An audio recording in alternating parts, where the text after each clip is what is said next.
to be reviewing again some multi-step equations, but this time you'll have variables on both sides of the equation. So I'm going to pick one to do because this will be one of your tasks today, is to finish up whatever I do not do on pages 6 and 7. All right, so let's start with question number 8. Okay, since it has variables on both sides. So we'll probably do 8, 9, and 10 together, and then we're going to move on to page 7 and do some of the ones where you have to justify your steps. Okay, so I'm just going to go ahead and bring down this 3x plus 4. I'm going to go ahead and combine 5x minus x, so that's going to leave me with 4x.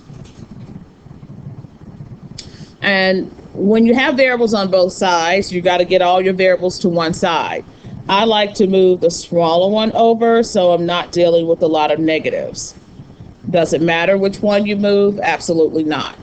Okay, so this will leave me with 4 equals to x minus 2. Okay, we'll add 2 and get x equals to 6. Now, just make sure that if your variable is on the right side, when you're done, it should be on the right side. If it's on the left side, when you're finished, just leave it there. You don't flip it at the end. You don't need to say x equals to 6. If it says 6 equals to x, that's perfectly okay. All right. Number 9. Okay, in number 9, we're going to have to distribute this negative that's in front of the parentheses. So that's going to be minus 7 minus 7x equals to 7x minus 7. Okay, so first thing we just did, just distribute the negative. On this side here, we can combine these x's together. So we're going to combine the like terms. And actually, when we combine the like terms, that's a property. That property is called substitution. Okay, so we're going to take the 3x, subtract 7x's. That's going to give me how many x's? Negative 4x. Okay. Now, when I try to get all my variables to one side, I'm going to move this over.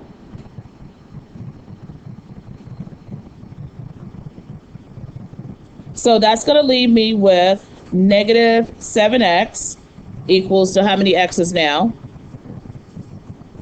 11x. Okay. And then we're going to add 7.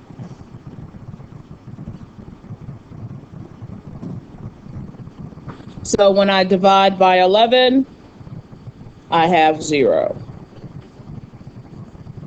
Okay. All right, one more. We'll distribute the 7, and that's going to give me negative 7 plus 7x equals 8x minus 12. So I'm going to subtract 7x. So negative 7 equals to x minus 12. We'll move the 12 over. So 5 equals x. Okay. All right, now when we move to page 7, notice there are some blanks you have to fill in. So this is where you're going to actually tell me, and you may or may not use all of the blanks. They're there in case you need them, and we might even have to add an extra step. We'll just see. So let's walk through question number 11. And like I said, you'll always see the first step as the given. Given means here's the problem. Okay, so that's given. So this is how we actually like do a proof. Your first step is always given because that's the question. So now we're going to go ahead and distribute this 4, and that's going to give me negative 20 plus 32x equals negative 212. And just like we normally, so the very first thing we just did was called what property? I even said it. All right, so we're going to put distributive property. And I don't mind you abbreviating, that's fine. All right, next step, because I got to get all my constants to one side, I'm going to add 20. So who can tell me what negative 212 plus 20 equals? All right, negative 192. So I just did a property when I added 20 to both sides. Who can tell me what property that is? Right, the addition property of equality. And we could say property of equality, POE. Remember that from the video lesson, guys, you watched the other day? We can just say POE for property of equality. Okay, what's my next step? Okay, divide both sides by 32. Okay, so what property is that? Division property of equality. Okay. All right, and who can tell me what 192 divided by 32 is? Yes, Ron. All right, negative 6. So what property did we just do then when we actually did the division? Anybody remember? Begins with an S. Substitution property. Very good.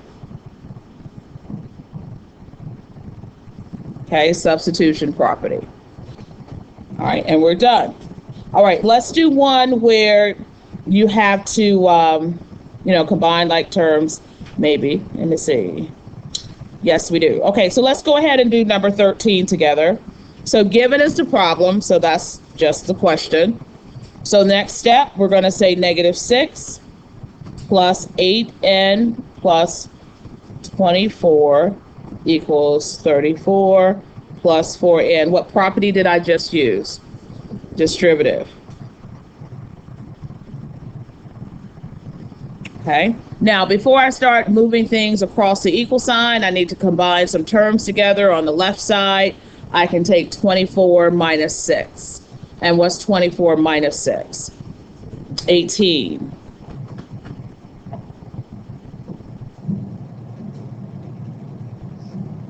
Okay, so now when I combine the 24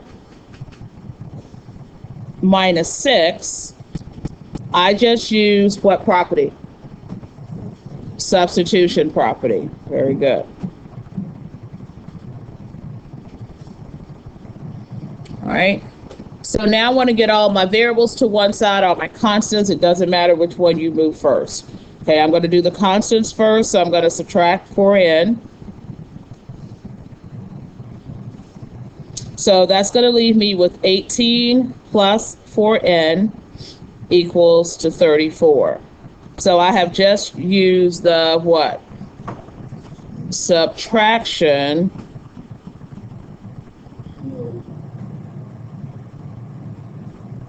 POE.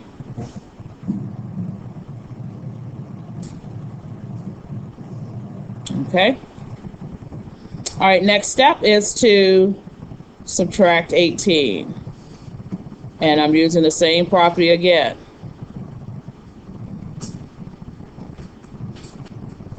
Okay, what's 34 minus 18? All right, 16.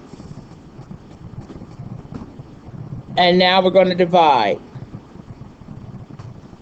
So this is the division POE. And when I actually divide and get 4, I'm going to add a step that is called what? Substitution property. Okay. So you will do number 15 using the same process. Okay, so that'll be one of your stations today. So I'm going to show you everything we're doing right here. Okay, so we just did some notes. So that was task 1. But later on down here, you'll finish up those notes on pages 6 and 7. First period, I think you guys are okay with your Smarter Gold. I don't think I have anyone in here that did not finish, but if you didn't, that's the next thing you'll have to do. But if you have, you're going to skip down to task 3. So most of you, all of you probably should be starting with the maze. So on your desk, you'll see a problem. Okay, you might want to take a look. And then that problem has a multiple choice type of thing where you choose like what the answer is, and then it will tell you what station to go to next. So it kind of directs you where to go. When you finish the maze, you should come back and end up where you started. If you do, then that means all of your answers are correct. Okay. So after the maze, and there are only a total of 10 questions, so you want to start with the problem at your table, and please make sure you are showing your work in your spiral notebooks for that. And then once you're done with the maze, we will check it and pass it in today. So when you're done with the maze, you don't have to bring it up to me immediately. You just go ahead and finish the practice on pages 6 and 7. And then at the end of class, we'll check the maze together, and then you will pass it in. This will count as a completion grade today. Okay.